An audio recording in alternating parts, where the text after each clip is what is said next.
address the millennials and Gen Zers. We're able to attract them because I understand what they're going through. Think of it. My wife's a millennial. She's an attorney. If we weren't married, she'd be living on her own, having to pay a crushing student debt at the beginning of every month.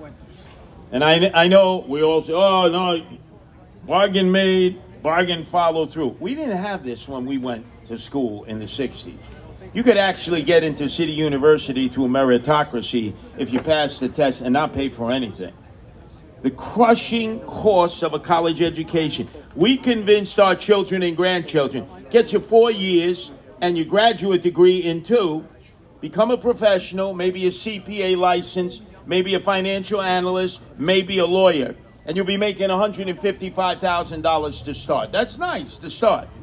And guess what? They end up living in an apartment that's overpriced with 3 other roommates, and they say, is this the American dream? I lived in a dormitory in college. I thought I'd be able to afford my own co-op and condo, which now, if you notice, the city has installed regulations that everything has to be electrified. So maintenance costs are going to go up 30% in co-ops and condos. And if you don't have enough in reserve, then all of a sudden, your cooperative and your condominium group may not be able to exist. So it doesn't matter where they look for affordable housing. There's blocks all around, and they end up having to have roommates. And now they can't have and buy their own house. They can't get their own car. They can't live the American dream. So somebody named Zoran Mandami comes along and whispers in their ears, and all of a sudden they're all for toots. But we know that's not the reality. There's 100,000 empty apartments in New York City. Let's talk reality, whether it's a black community or any other community. So you got 6,000 in NYC. The mayor controls that. Can you imagine in the public housing projects, we have 6,000 empty apartments. The waiting list is as long as the waiting list to get your kids or grandchildren into a charter school. That's number one. We can get them occupied. There are 28,000 apartments rent subsidized, like Zoran Mandami lives in, that are warehoused, that are mothballed. Why? Because the landlords, big, middle-sized, or small, do not want to put them on the market, because ever since the lockdown and pandemic, when Andy Cuomo said, you don't have to pay your rent, people are not paying rent. And then try to go to tenant landlord court and get these squatters out. It takes you 4, 5, 6, maybe 7 years. And so what people are doing now is they're saying, I'd rather keep them empty, take a loss, than have a nightmare tenant. Now let's talk about what goes on in the outer boroughs, in the private homes. 2 family, 3, 4, 5, 6, 7, 8.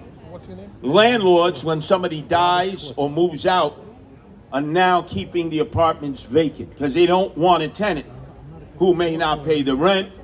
And then they've got to hire a lawyer and go to tenant landlord court, and they get screwed until eventually the marshals are giving the order of eviction. And then the tenants on the way out, you know what they do? They bust up the apartment.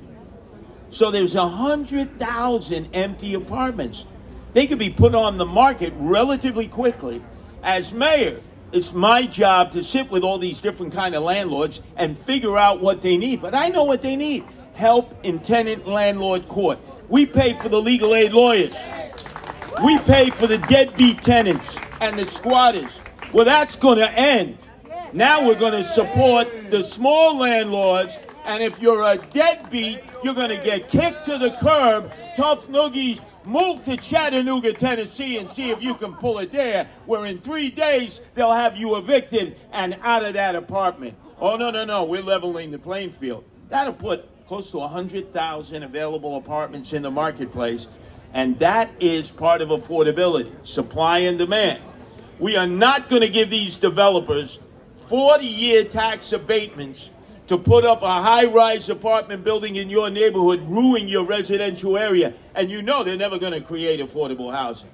That's a lie. That's a myth, because they wine, dine, and pocket line these politicos. I know the game, and as I told you, developers, stay the hell out of City Hall. Realtors, big realtors, stay the hell out of City Hall. Keep your money in your pockets. You're not going to wine, dine, and pocket line anybody here. And if so, the Department of Investigation is going to file charges. And all of you involved in that process can spend some time on Rikers Island, which you want to close, and I want to keep open and put more criminals on the rock. Thank you, Curtis.